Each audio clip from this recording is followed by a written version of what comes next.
வணக்கம். நமக்கு எண்கணி ஞானத்தையும், வேத ஜோதிட ஞானத்தையும், ஆன்மீக ஞானத்தை வழங்கிய அனைத்து குருமார்களுக்கும் நன்றி. என்ற வேளையில் இது ஒரு ஜோதிட விளக்க வீடியோ விருப்பம் உள்ளவர்கள் தொடர்ந்து பார்க்கலாம்.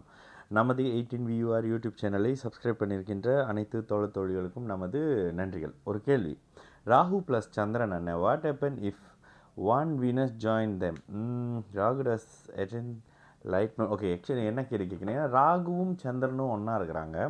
அந்த இடத்துல ஒரு சுக்கிரன் வந்து குறுக்க போகிறாரு. இந்த இடத்துல சந்திரனுக்கு ஒளி கிடைக்குமா அப்படின்னு கேட்குறீங்க. ஓகே, இந்த இயல்பாகவே வந்து எந்த ஒரு ஜாதகத்தில் சுக்கிரனும் சந்திரனும் சேர்றாங்களோ நீங்கள் ஒளி இழந்த சந்திரனுடைய அமைப்புகள் இருக்கீங்க. அதாவது அந்த சந்திரன் சூரியனை நெருங்குறாங்க. ஏன்னா எப்பொழுதுமே நீங்கள் பார்த்தீங்கன்னா சூரியனை நெருங்கி ஒரு 20லேருந்து 40-43 டிகிரிக்குள்ளவே முன்ன பின்ன இந்த சுக்கிரனும் புதனும் வருவாங்க. அதாவது சூரியனை கடந்து அவங்களால போக முடியாது. ஏன்னா சூரியனுக்கு நம்மளுடைய சூரியன் ஜோதிடத்தில் சூரியன்னு சொல்லப்படுறது பூமி. இந்த பூமியின் உள்வட்ட பாதையில் இருக்கக்கூடிய புதனுக்கும் சுக்கிரனுக்கும் நமக்கு இந்த பக்கத்தில், அதாவது சூரியனை நெருங்கி இருக்கக்கூடிய இந்த 2 கிரகங்களுக்கு பெரிய அளவுக்கு பூமியை விட்டு தள்ளி போகக்கூடிய அமைப்பு இல்லை. அது ஜோதிட டேர்மில் அப்படின்னு பார்த்தீங்கன்னா பூமியிலிருந்து பார்க்கும்போது அந்த 2 கிரகங்களும் சூரியனோடவே நெருக்கமாக இருக்குது அப்படின்ற ஒரு கணக்கு வந்துடும். அதே மாதிரி பூமிக்கு இந்த பக்கத்தில், அதாவது பூமிக்கு வெளிவட்டம் இந்த பக்கம் இருக்கிற செவ்வாய், குரு, சனிக்கு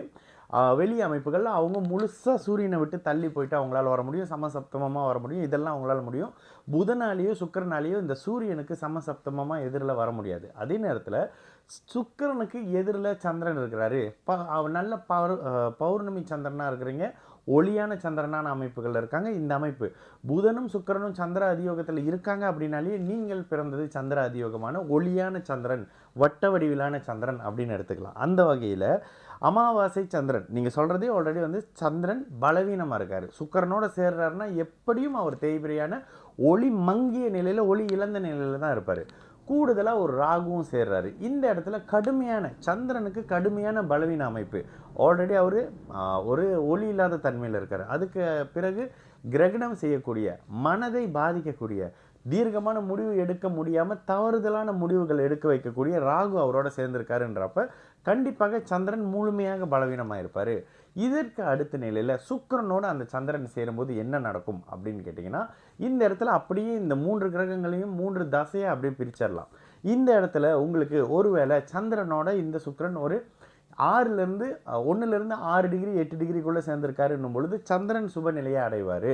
கூடவே வந்து ராகு ஒரு 10 டிகிரியில் இருக்கார், இல்லை 8 டிகிரியில் இருக்காருன்னும் பொழுது முதலில் கிரகண நிலை நடந்து அதற்கு பிறகு சந்திரன் வந்து சுபத்தன்மை அடைகிறாரு அப்படின்னு வரும். அப்போது உங்களுக்கு நடக்கக்கூடிய சந்திர தசை, இது அத்தனையும் சந்திர தசையில் தான் நடக்கும். உங்களுடைய சந்திர தசை முதல் 5 வருடத்துக்கு கடுமையான பலவீன அமைப்பை செய்ய போகுது. கடுமையான பலவீன அமைப்பு என்னது? மனம் கெட போகுது, அம்மா கெட போகிறாங்க, இதெல்லாம் அந்த தசையில் நடக்க போகுது. அம்மாவால் உங்கள் மனம் கெட போகுது. ஒரு வெள்ளை நிற உணவு சார்ந்த கடல் சம்மந்தப்படுற தொழில் ஆரம்பித்து நீங்கள் முதல்ல 5 வருஷத்துக்கு நஷ்டமாக்குறீங்க. அதற்கு பிறகு வரக்கூடிய சுக்கிரனின் நினைவுனால அந்த சந்திரனுக்கு பிற்பகுதியில், தசையின் பிற்பகுதியில் அந்த எண்டில் உயிர் கிடைக்குது. அதனால் அந்த சந்திரன் மறுபடியும் உயிர் தெழுறாரு. இந்த இடத்துல அவருடைய சந்திரன் ராகு எந்த அளவுக்கு சேர்ந்துருக்காரு? ஒருவேளை ராகுவும் நெருக்கமாக சேர்ந்துக்கிட்டு இருக்காரு. ஒருவேளை ராகு வந்து கிட்டத்தட்ட ஒரு 6-8 டிகிரியில் இருக்காருன்ற போது அந்த கிரகண நிலை கண்டிப்பாக இருக்கும். இந்த இடத்துல ராகு தசை நல்லா இருக்கும், சந்திர தசை பலவீனமாக இருக்கும்.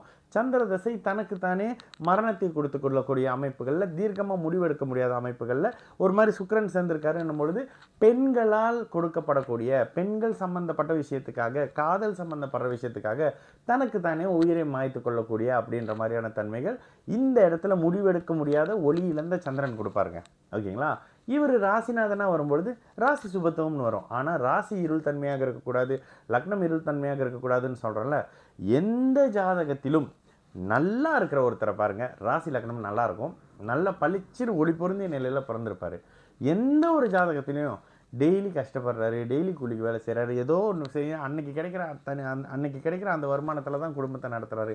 அவருடைய ஜாதகத்தில் சந்திரனும் ராசியும் லக்னமும் கெட்டு போயிருக்கும். இருள் தன்மை கெட்டு போகிறதுன்னு என்ன, இருள் தன்மையாக இருக்கும். சனி செவ்வாய் ராகு தாக்குதலில் இருக்கும். அவங்களே வந்து அமாவாசை அமைப்புகளில் இருப்பாங்க, கிரகண அமைப்புகளில் இருப்பாங்க. இப்படி தாங்க ஒளி இழந்த அமைப்புகளுடைய ஜாதகத்தில் இருக்கும். ரேண்டமாக எடுத்து செக் பண்ணி பாருங்கள், உங்களுக்கே தெரியும். சரிங்களா? நல்லது நடக்கும். எல்லோரும் நல்லா இருப்போம். வணக்கம்.